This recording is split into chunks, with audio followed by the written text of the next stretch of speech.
Take two. This is just going to be a potpourri, and that's why the Party Train is the appropriate song.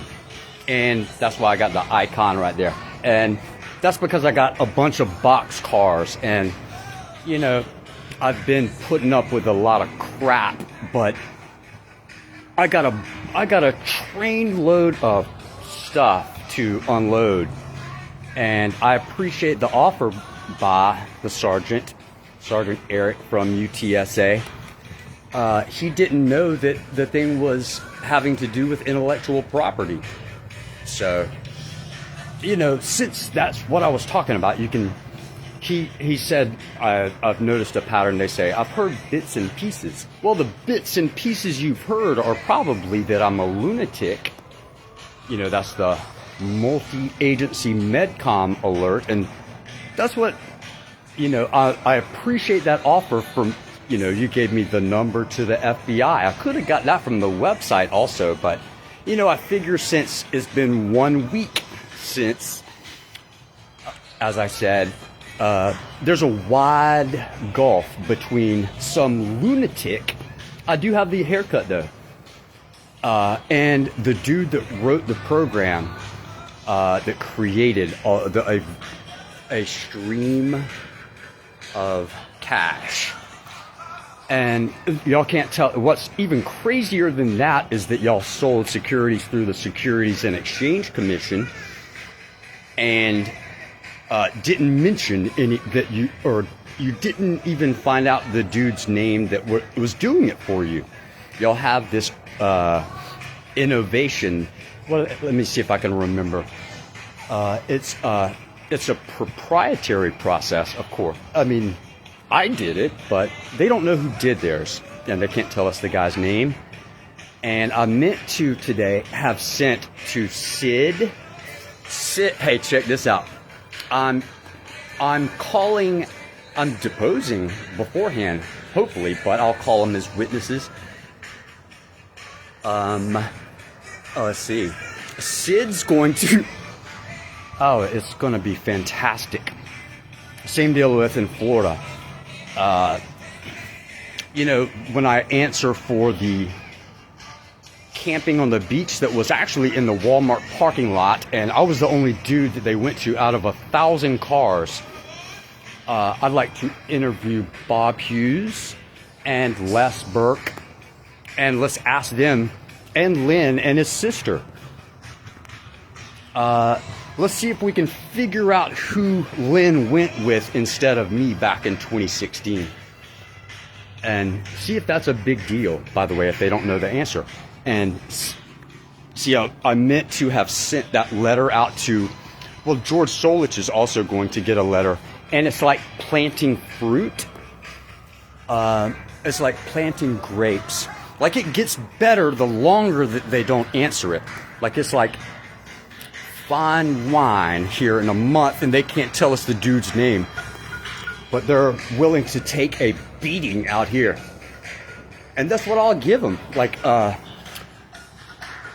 this gets back to the thing I was talking about with Jimmy. I screwed up that video, by the way. You couldn't see the nomination of Jimmy in 2017 he just got plucked from the pool of talent that we have in the state of Florida. Rick Scott, who was the then governor, picked Jimmy from the pool of talent. And, you know, my question was, does Rick Scott, you know, when they're going to invest in something, he has vast holdings. Oil. I mean, it's crazy. Like, he has some, I wonder if he's,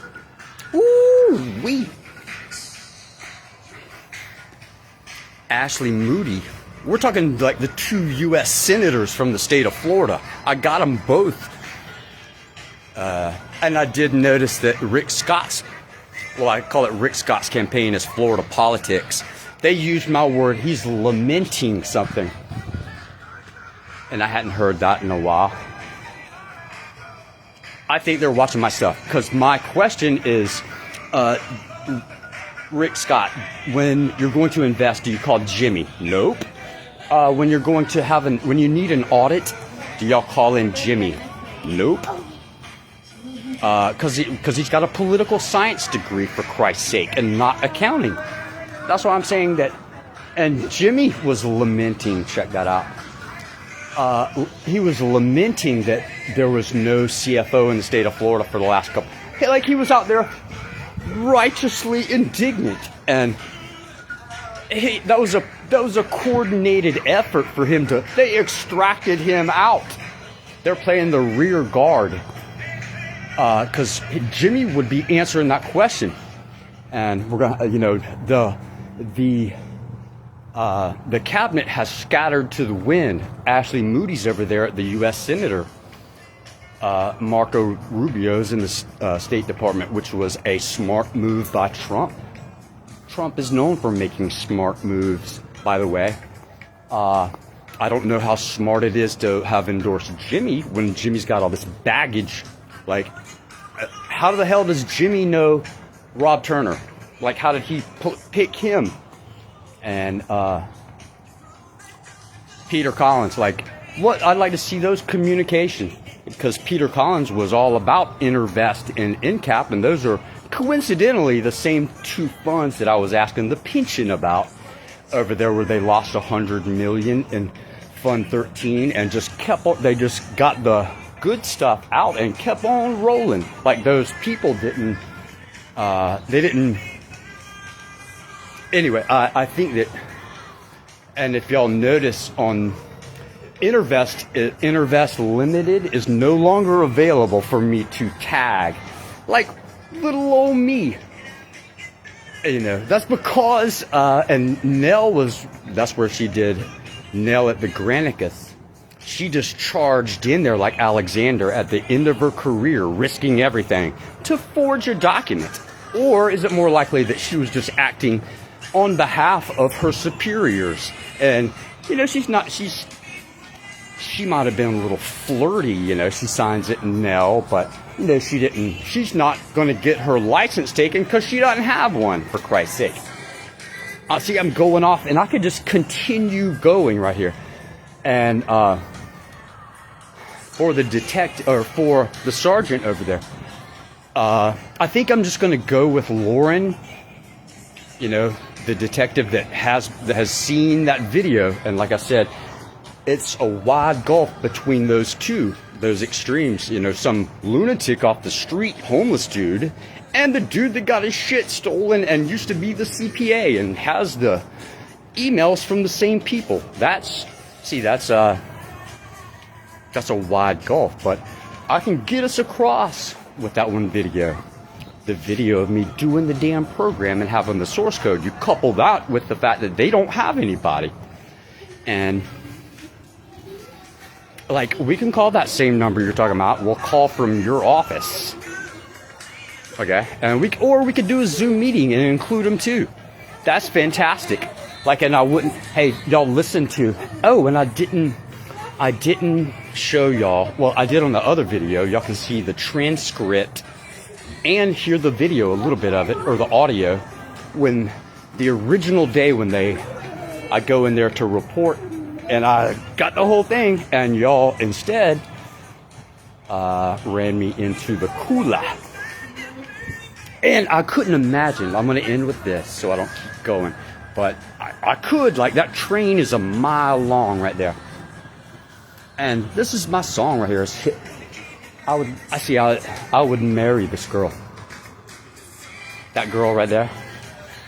And I could be like Tom Willis and have the instant credibility. And check this out. I'm going to end with this.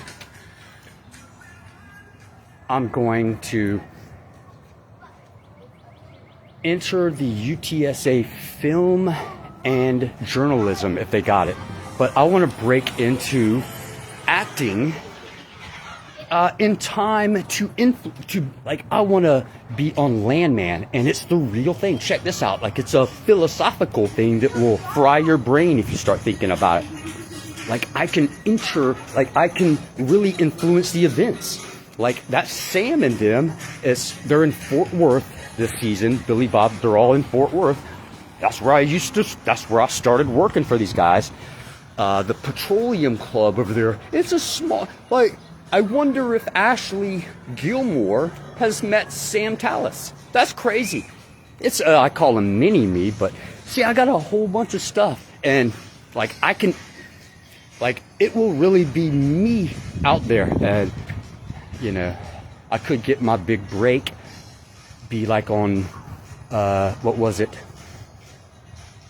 Desperate Housewives with the dude that Nancy went off with, that one.